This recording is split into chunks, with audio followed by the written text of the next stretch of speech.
तर नमस्कार मंडळी, मी आपला SP आणि स्वागत आहे तुमचं आपल्या दुर्मिळ माहिती या यूट्यूब चॅनलवरती. आपण आतापर्यंत महाराष्ट्रभरच्या भरपूर मंदिरं फिरलो आणि मंदिरांची अपुरी राहिलेली माहिती आपण इंस्टाग्रामवर पूर्ण मंदिरांची माहिती देऊ शकत नाही. त्यामुळे आपल्या या दुर्मिळ माहितीच्या चॅनलच्या द्वारे आपण या संपूर्ण मंदिराची विस्तारित स्वरूपात माहिती तुमच्यापर्यंत घेऊन येणार आहोत. तर पाहत राहा आपलं दुर्मिळ माहिती हे चॅनल आणि त्याला सबस्क्राईब करायला विसरू नका. आजचा आपला हा व्हिडिओ श्री क्षेत्र मोहटा दिवे या ठिकाणचा राहणार आहे. त्यामुळं तुम्ही नक्की इथून पुढं आपले व्हिडिओ पाहायला विसरू नका आणि आपल्या दुर्मिळ माहिती या चॅनलला सबस्क्राईब करायला विसरू नका. मंडळी, महाराष्ट्रात असलेल्या देवीच्या 3.5 शक्तिपीठांपैकी एक प्रमुख असलेलं माहूरचं रेणुकामातेचं देवस्थान आणि त्याच देवस्थानाची उपशाखा असलेली पाथर्डी तालुक्यातलं हे आपण माझ्या पाठीमागे पाहताय हे श्री क्षेत्र मोहटा देवी संस्थान. आज बऱ्याच दिवसानंतर आपण या चॅनलवरती एक तीर्थयात्रांची सिरीज पुन्हा एकदा सुरू करत आहोत. त्यातला पहिला व्हिडिओ आज आपण श्री क्षेत्र मोहटा देवी या क्षेत्रावरचा घ्यायला चाललेलो आहोत. आज आपण या जागेवर जाऊन त्या जागेवरचं महत्त्व, धार्मिक महत्त्व ते तर आपल्याला पूर्ण महाराष्ट्राला माहीतच आहे, परंतु ज्या भाविकांचं त्या ठिकाणी येणं होत नाही किंवा ज्यांना आशात कोणी आलेलं असेल, नवीन झालेलं बांधकाम, मंदिराचा झालेला जीर्णोद्धार आणि मंदिर परिसराच्या झालेल्या सुधारणा, या सगळ्या गोष्टी आणि त्या जागेवर आपलं जर कोणी व्यवस्थित माहिती सांगणार असेल तर त्याच्याकडून या तीर्थाविषयी आणखी खोलात जाऊन घेण्याचं माहिती घेण्याचा आपण प्रयत्न या ठिकाणी करणार आहोत. चला तर मग जाऊया श्री क्षेत्र मोहटा देवी संस्थान पाथर्डी.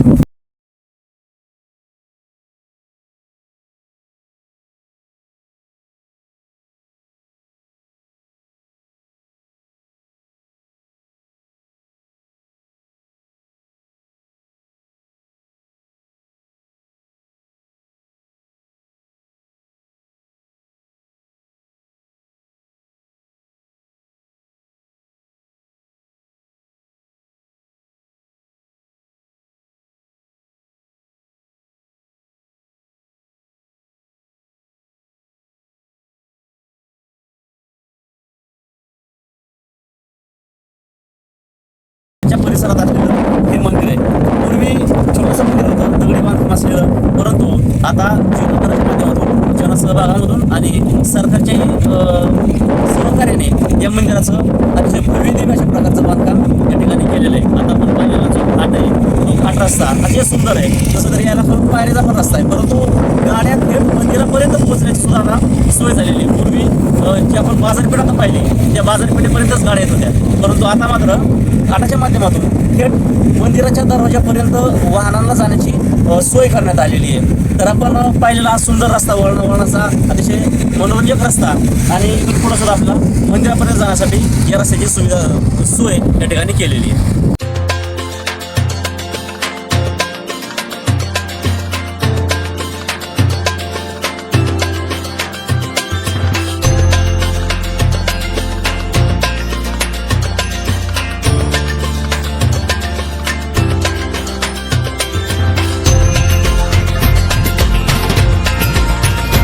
तर आपण पोहोचलेलो आहोत मोहटा देवीच्या मंदिराच्या परिसरामध्ये.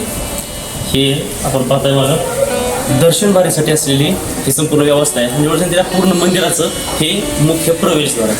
आत गेल्यानंतर देवीच्या अतिशय सुंदर मूर्ती आपल्याला पाहायला मिळणार आहे आणि मंदिर परिसराचा झालेला हा जीर्णोद्धार आहे, हा झालेला विस्तार आहे. महाराष्ट्रातल्या अनेक प्रसिद्ध मंदिरांपैकी एक असलेलं आणि खूप महत्त्वाचं असलेलं हे तीर्थक्षेत्र आहे. आणि या बालाघाटच्या डोंगराच्या कुशीमध्ये असलेलं हे भव्य दिव्य मंदिर आणि मंदिराच्या आतल्या परिसरात आपण बघूया.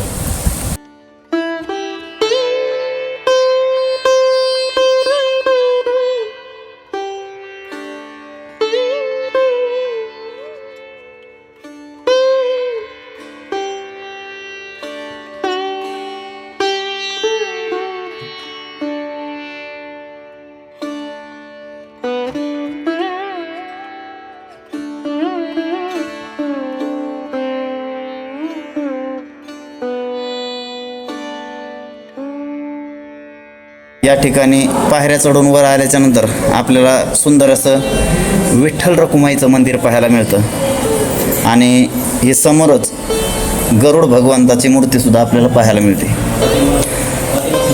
तर हा आहे हिरकणी कक्ष, जिथं लहान लहान मुलं गर्दीमध्ये रडत असताना आईला परेशान करत असताना या ठिकाणी त्या आईला आणि मुलाला बसण्यासाठी केलेली ही व्यवस्था याला हिरकणी कक्ष म्हणतात.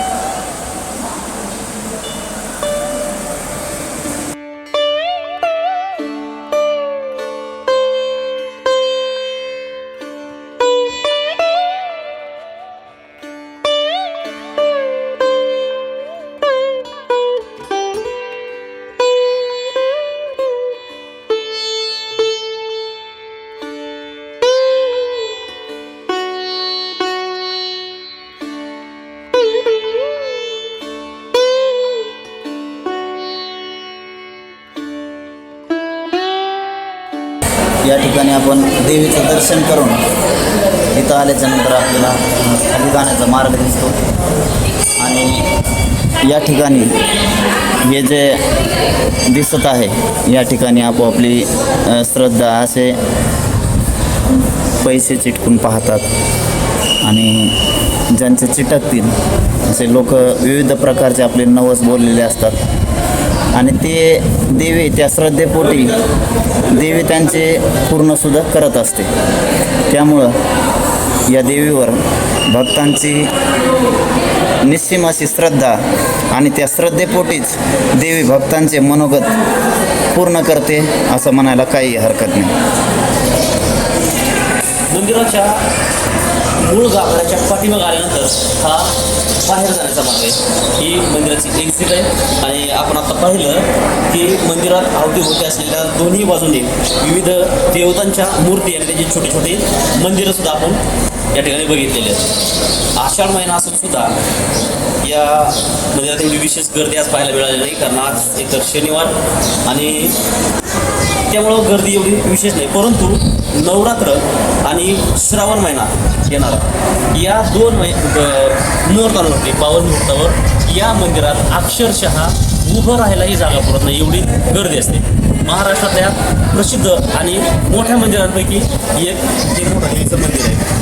अफाट असलेली गर्दी, परंतु आज आपलं नशीब असं म्हणत नाही, आपला करायला पूर्ण वेळ मिळालेला आहे, गर्दी म्हणावी अशी नाही आणि त्यामुळं आपल्या मंदिराचा कोपरा न कोपरा व्यवस्थितरित्या पाहायला मिळालेला आहे. नवरात्रामध्ये शारदीय नवरात्र महोत्सव ज्यावेळेस सुरू असतो त्यावेळेस या जागेवर महाराष्ट्रातल्या सगळ्यात मोठ्या यात्रांपैकी एक यात्रा 9 दिवस अक्षरशः भरलेली असते आणि तोच प्रकार आषाढातही असतो. परंतु आजचा शनिवार आणि विशेषतः मंगळवार आणि शुक्रवार अशा 2 दिवशी या मंदिरामधल्या गर्दीला खरोखरच तोंड.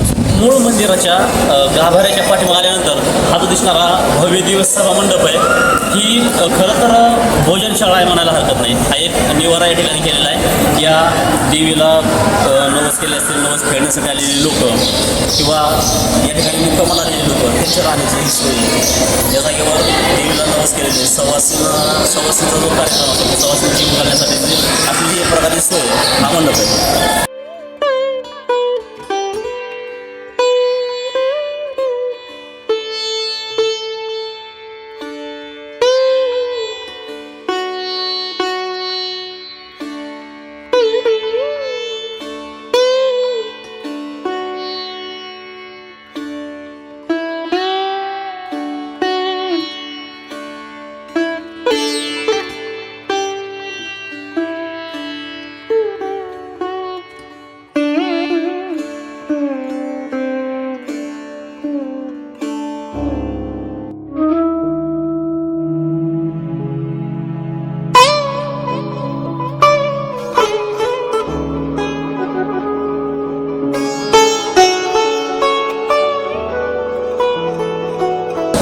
तर या मंदिर परिसरामध्ये असंख्य देवतांच्या छोट्या छोट्या मूर्ती आणि छोटे छोटे मंदिर आपल्याला या ठिकाणी पाहायला मिळतात. हा मंदिराचा उत्तर कोपरा आहे, म्हणजे उत्तरेची बाजू आहे. हे मंदिर मूळ पूर्वाभिमुख आहे.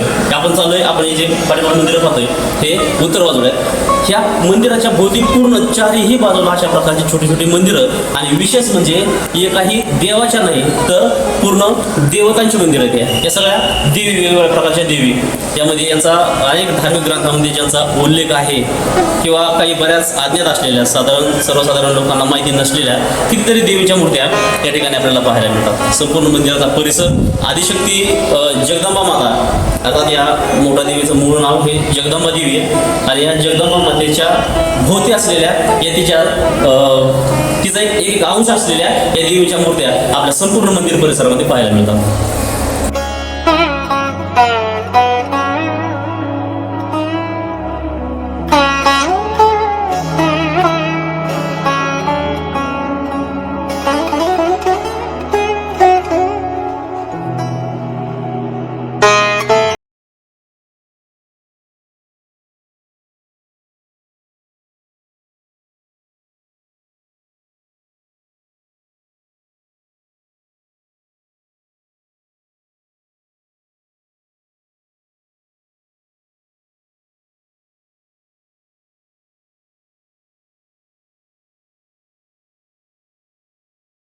मंदिरामध्ये यथेच्छ भोजनाचा आस्वाद घेतल्यानंतर आपण अन्नछत्रामधून बाहेर आलो आणि बाहेर येतात समोर दिसत आपला या भव्य देव प्रांगणामध्ये असलेली पार्किंगची व्यवस्था या जागेवर 4 चाकी दुचाकी वाहनासाठी उत्तम अशी व्यवस्था मंदिर परिसरामध्ये केलेली आपण पाहू शकताय.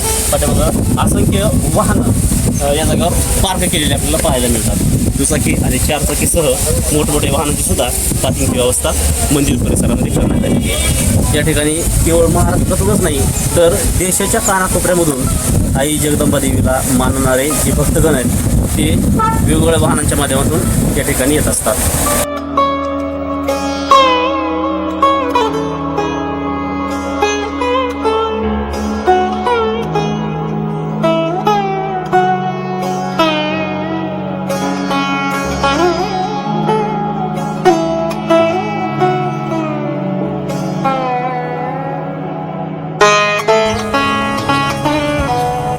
मंदिराच्या मूळ गाभाऱ्याच्या पाठीमागे असलेलं अन्नछत्र, त्या समोर असलेली पार्किंग आणि त्याच बाजूला असलेली ही एक्झिट मंदिरातून बाहेर जाण्याचा मार्ग. याही मार्गामध्ये आपण पलीकडच्या बाजूला पाहू शकता वेगवेगळ्या देवींचे मंदिरं या ठिकाणी बांधलेले आहेत. भव्य दिव्य आणि विस्तीर्ण असलेला हा मंदिर परिसर खूपच आकर्षक आणि मनमोहक आहे.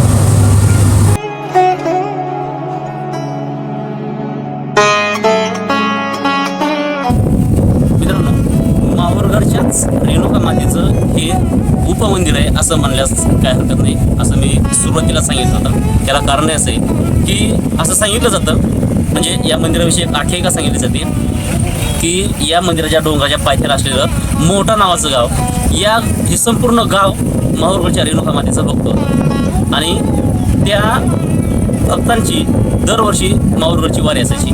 कालांतराने त्या भक्तांना तिकडं जाणं येणं थोडं कमी व्हायला लागलं, जाण्याच्या अडचणी निर्माण व्हायला लागल्या आणि भक्तांनी देवीला नवस केला की आई आम्ही तुझ्यापर्यंत पोहोचू शकत नाही, तुझ्याकडे येण्यासाठी अडचणी लागल्यात, आमच्यासाठी तू आमच्या गावात येशील का अशी विनंती केल्यानंतर भक्तांच्या विनंतीला मान देऊन ही रेणुका माता जगदंबा नावाने या ठिकाणी उपस्थित झाली किंवा तांदळाच्या रूपाने त्या भक्तांना या ठिकाणी पाहायला मिळाली. एका भक्ताला जो साक्षात्कार झाला की माहूरगडची माय रेणुका ही डोंगरावर येऊन थांबलेली आहे आणि त्यानंतर त्या लोकांनी येऊन या ठिकाणी एक छोटंसं मंदिर बांधलं आणि जगदंबा देवीचं या ठिकाणी त्या मूर्तीची किंवा तांदळाची प्राणप्रतिष्ठा केली आणि तेव्हापासून आजपर्यंत हे मंदिर वेगवेगळ्या रूपामध्ये आपल्याला पाहायला. सुरुवातीला दगडी बांधकाम होतं, त्यानंतर आधुनिक पद्धतीने बांधकाम केलं गेलं आणि त्यानंतर आता जे आपण पाहतोय ते भव्य दिव्य मंदिर. या मंदिराची प्रमुख बांधकाम शैली नेमकी कोणती आहे ते अशी प्रत्यक्षदर्शनी पाहायला मिळत नाही. आम्ही स्थानिकांनाही विचारलं, बऱ्याच लोकांना विचारण्याचा प्रयत्न केला की मंदिर कोणत्या पद्धतीने बांधलेलं आहे, परंतु लोकांनाही या मंदिराविषयी म्हणजे बांधकाम शैलीविषयी व्यवस्थित सांगता येत नाही. जर तुमच्यापैकी कोणाला माहीत असेल तर ही बांधकाम शैली कळवा. आणि या पातळीमधील जगदंबा देवीचे जे भक्त असतील त्यांनी आपल्या व्हिडिओला लाईक करा, चॅनलला सबस्क्राईब करा आणि हे मंदिर तुम्हाला कसं वाटलं हे आम्हाला कमेंटमध्ये नक्की कळवा. आणि अशाच प्रकारच्या महाराष्ट्रातल्या दुर्मिळ आणि महत्त्वाच्या तीर्थक्षेत्रांसाठी पाहत राहा. दुर्मिळ